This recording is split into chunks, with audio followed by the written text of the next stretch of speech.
Hi, I am Stephen J. Cochran, author and game designer. For the last 5 years, I've been working on my latest creation, Morticians, a tabletop role-playing game. On Living with Reaper, we'll be sharing insight into storytelling, the game's design, and lore. So sit back in that recovered lounge chair and crack open a ration. This is Living with Reaper. Hello and welcome to another episode of Living with the Reaper. I'm your Reaper, Stephen J. Cochran. Today we are answering a question from Bill on Discord.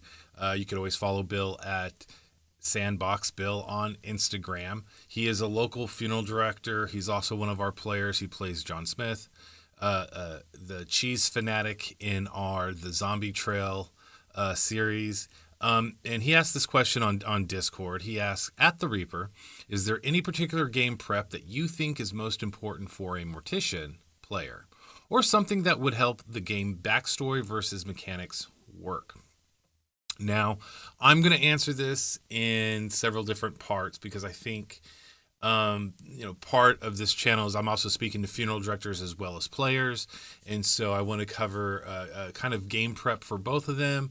And some of the stuff that I see in all games, I got a prompt here I need to clear real fast. Okay, that's done. Stream info update is successful. Well, thank you very much.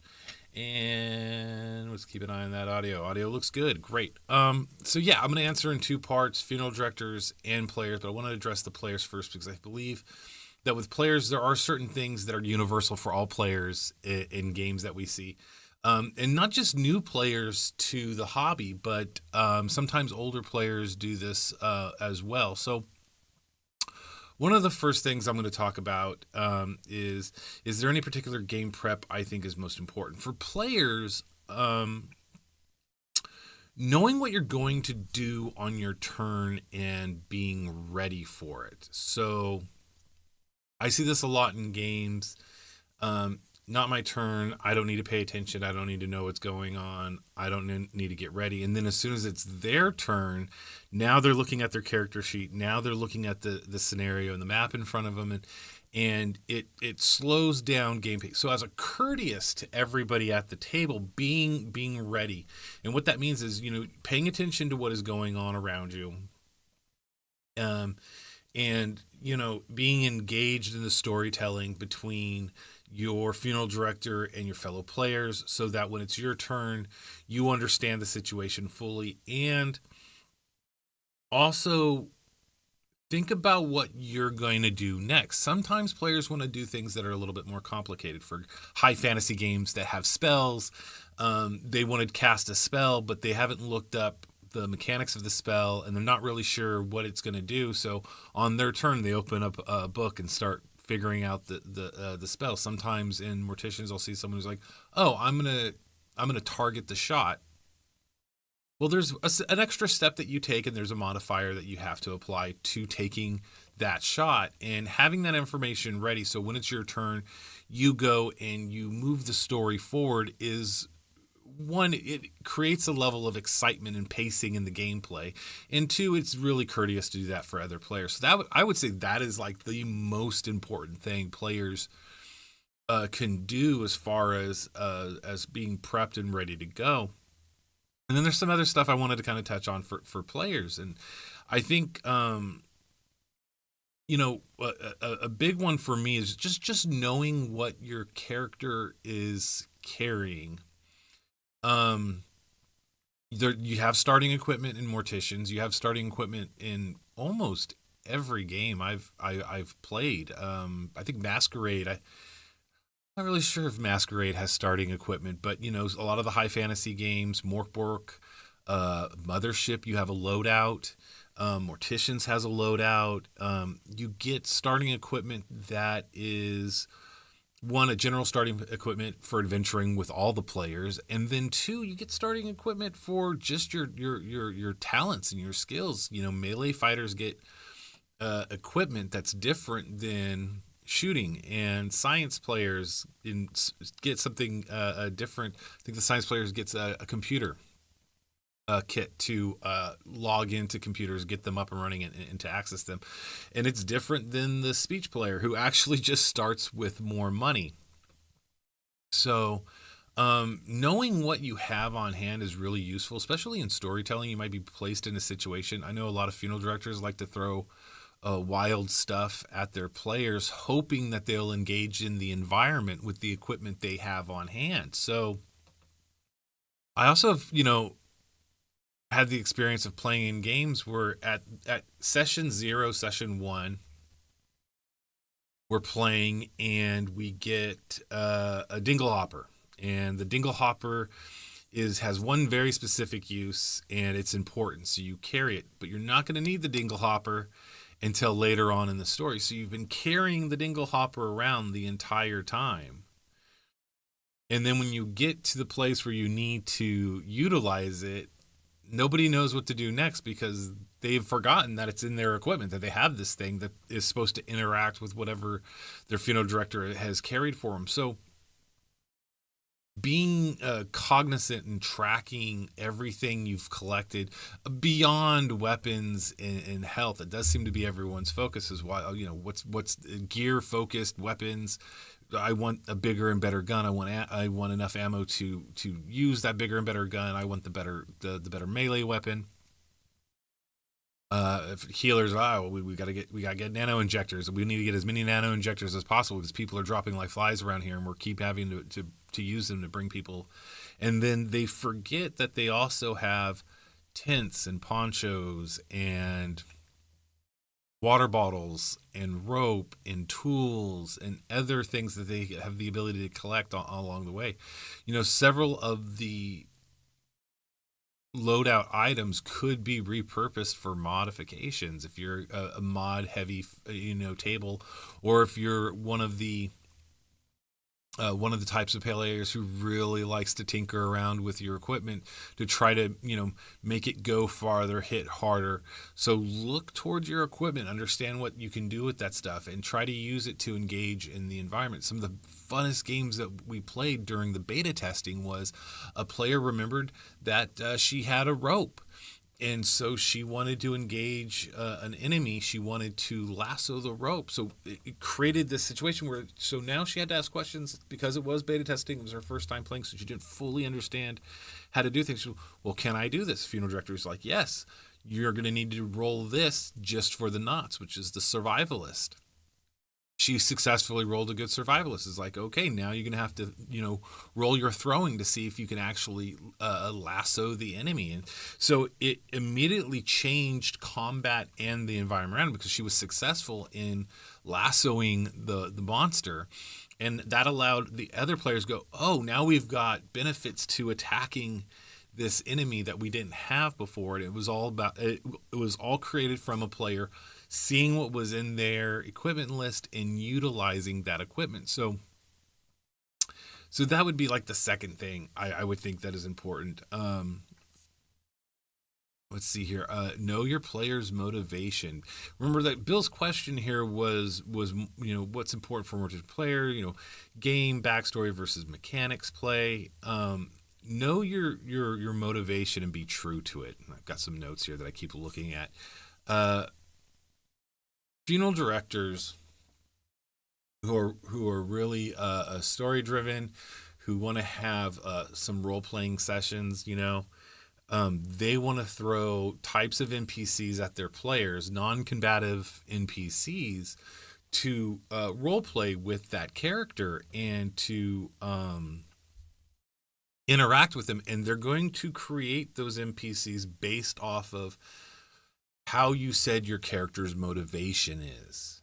They're going to try to play with that. And so understanding your character's motivation, sometimes it's nice. We're just barbarians. I don't do much. I don't say much. I just want to go in there and smash things. That's a fun way of playing. But if you're the type of character who wants to kind of explore the world with that emotion from your character, you want to play around, you want to role play, understanding the motivation and being consistent. Last episode we talked about sorry, allergies are killing me. Last episode we talked about motivation, world motivation, character motivation. And again, I still feel that motivation is really, really important to staying true to your character's traits. I know everyone's afraid of, a player going, well, that's what my player would do, kind of derailing things. And that can be very frustrating. But there's a way to take a player who plays like that and have that character learn that there are consequences for the behavior. This allows the character to grow over time. Well, my character is going to kick in the door and start swinging and punching and stuff like that. Okay. Well, eventually the character and the player are going to learn every time you kick in the door and start swinging and punching without assessing the situation, it's going to swing back and slap you in the face. It becomes natural for that character's motivation to shift within the storyline, still be true to itself, but has learned a lesson along the way. It goes, you know what? I want to go in there and start punching, but the last time I kicked in the door, it blew up in my face. So maybe this time I'm a little bit more cautious. It's still true to the character's motivation, which is great. The other part is kind of for funeral directors, as far as like mechanics and stuff. The thing about funeral directors, when you guys are creating games, one of the hard things we do is it's pacing of the story relative to our characters leveling up, our players leveling up. So for funeral directors prep, one of the things I try to look at is how fast do I want my players to level up in the story. Too slow and players get bored. Too fast and the game doesn't feel challenging. And really you have to find that sweet spot. Now, in Morticians, we've created the easy beastry leveling system, and maybe we'll call it that, the easy beastry leveling system. Ebels? Anyway, the easy beastry level system, in which the base stats of the enemies increase coherently with the player's level, so that you can easily grab a couple of beasts and slap them together and throw them at your players. So, we've mentioned so many times on this channel how it works. And if you're at level 4, if you're playing with 4 level 4 players, 4 level 4 enemies would be the equivalent of how of what you should throw at them.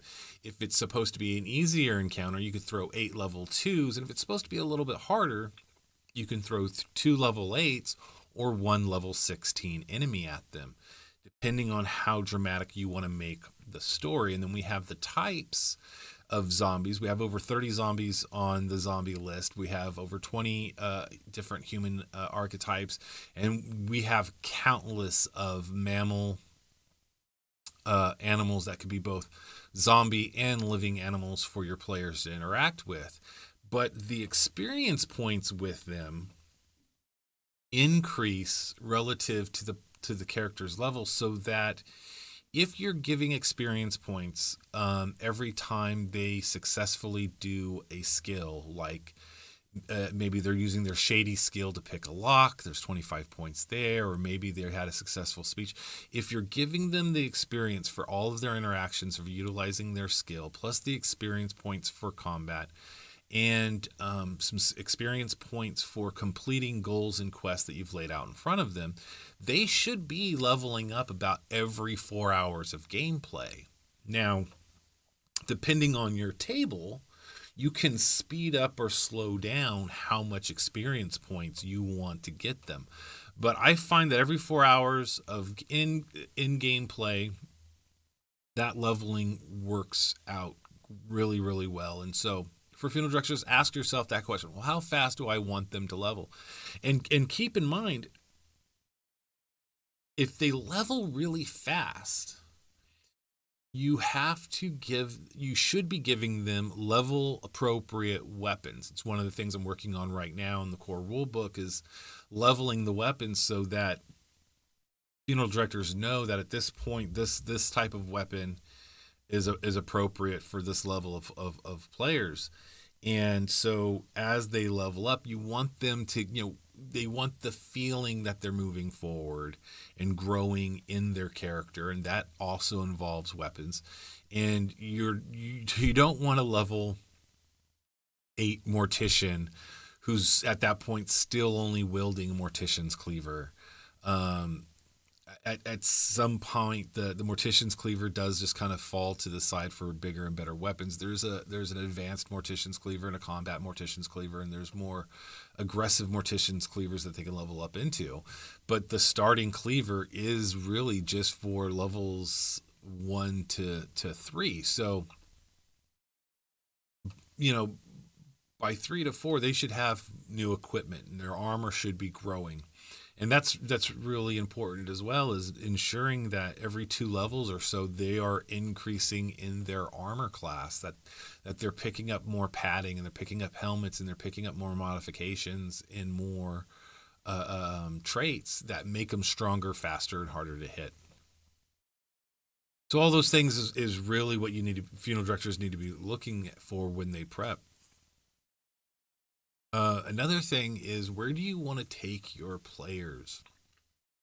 I play in a lot of games where the funeral director has an idea for an encounter, and what they're perpetually doing is just creating one shots over and over and loosely linking them together. And there's a fun way of doing that. It's a fun way of playing for drop-in games, but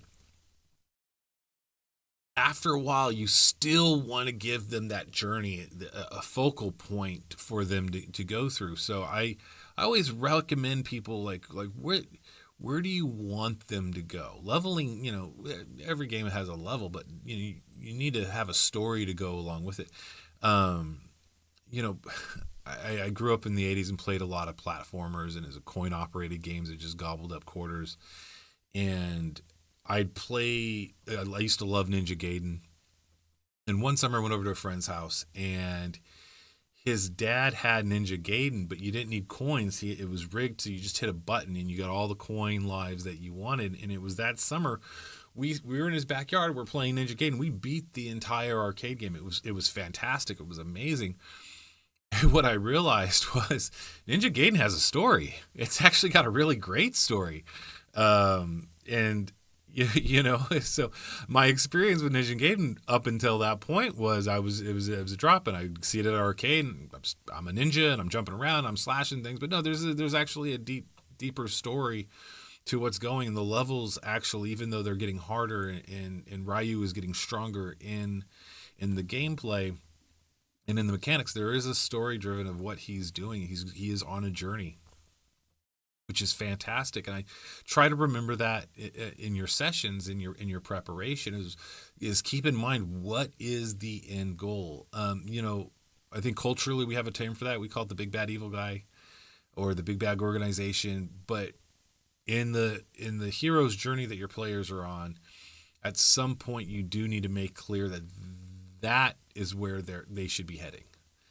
And that's what's causing all of the injustice or all of the evil of the world. They need to be working towards a point or a mutual goal. You can still have these one-offs and everything's kind of mixed up, and these kind of drop-in encounters as stepping stones to that. But at some point, you need to be giving them a clear focus of where you want to take them and where they want to go. In my games, I try to do it by roughly around the 3rd or 4th game day, right?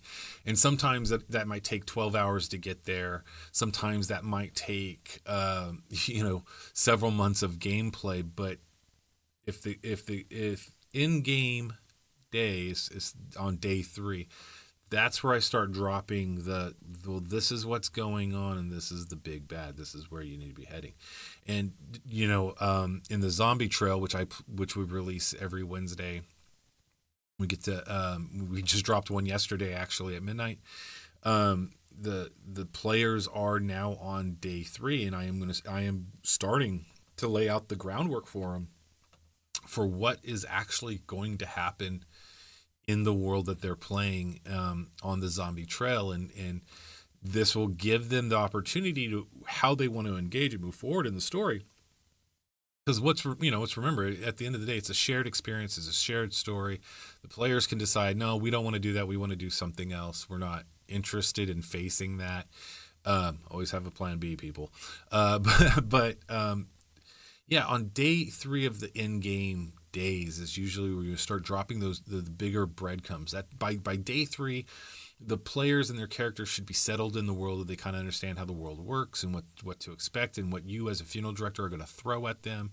And day 3 is where you're like, all right, so now this is what smells funny. This is what's going on, and they they could take the bait and go. Another thing about world prep is important, and being able to fully realize where you want your players and being able to fully realize where you want your players to go is important for the immersion. For Morticians, I am a big fan of funeral directors taking the game mechanics, taking right now all that's out there is the digital version of Crossroads, the introductory Undertaking, but we're working on the core rulebook for 0 edition to be released sometime this year. We just got the proofs back from approved for the manufacturer, so the boxes are being made. So we're looking forward to sending out emails for shipping on that real soon. But I'm really a big fan of players and funeral directors taking the mechanics and setting them in their hometown, and I can't wait to see more of that. We created Sanctuary Valley in a way that it could be any town USA.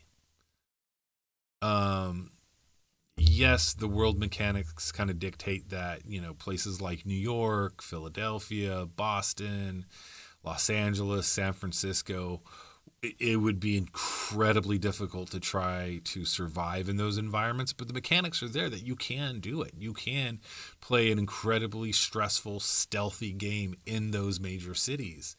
And being able to take, Morticians and bringing it to life in your world, in your hometown, has been part of the heart of this experience and this process. And hearing back from players, sometimes for me, I'm in California, sometimes as far as Florida, Chicago. I know we've got some excited players that have picked up the digital copies that are playing in Canada. Getting feedback and hearing back from them about what, where they're playing the game. I'll get questions from funeral directors. Well, we're here and we're dealing with this. How do I address this? And every time I get feedback like that, I love it. I make note of it to make sure that we add and address things in the core rulebook to come. Things like winter. I mean, did you know that bacteria Z in its mutated form keeps zombies warm during winter so that they don't lose functionality? They are still quite animate and go around in the winter, even in deep snow. They have a kind of a bacteria factory going on inside the sac, inside their chest cavity, that as it's processing matter produces energy that keeps that zombie not warm but functioning so that it can still operate. Now there's still a freeze point. Everything has, eventually it can get so cold that they freeze up, but they still move with the same ability and capacity as the living do. So that fear of winter is always fun to play with. Now,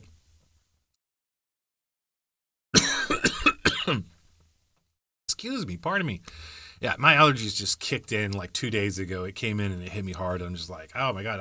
I was for a minute there, I was hoping that I'd be able to get out of the whole allergies this year, and then it just kind of crept up on me and kicked and swept my legs. Now, if you're interested in more Morticians conversations, you can follow us on Instagram and Facebook at Morticians RPG.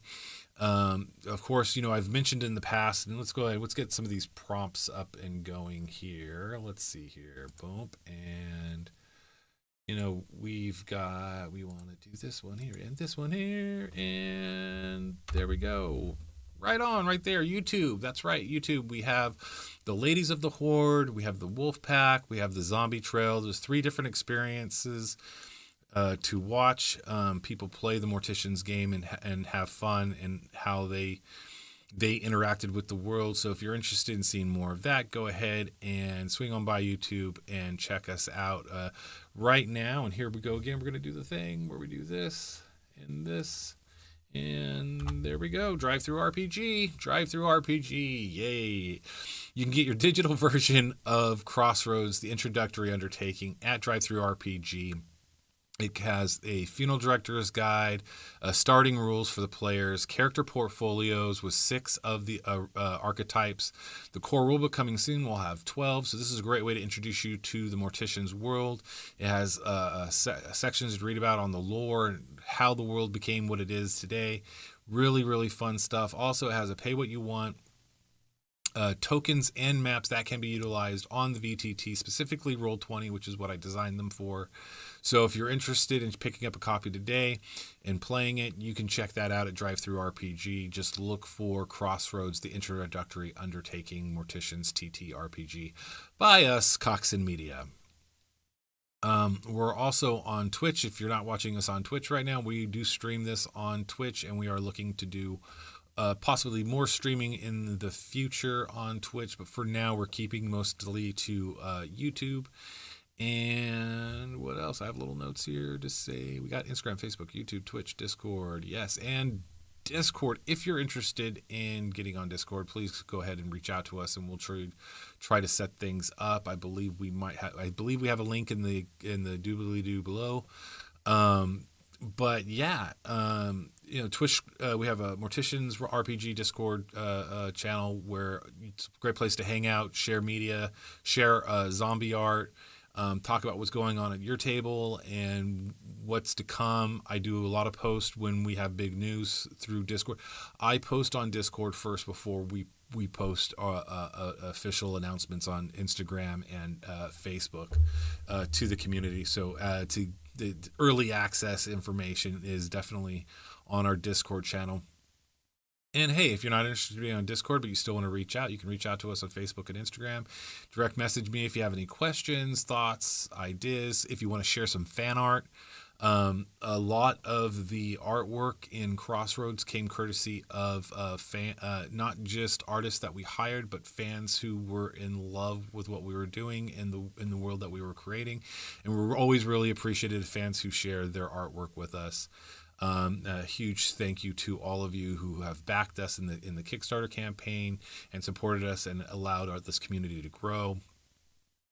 I think that's all I got for you guys today. I wish I had more, but these allergies are getting me clouded and wee bit loopy. So I hope you guys are all having a very nice day. And I will see you guys next week at the same zombie time, same zombie channel. Peace.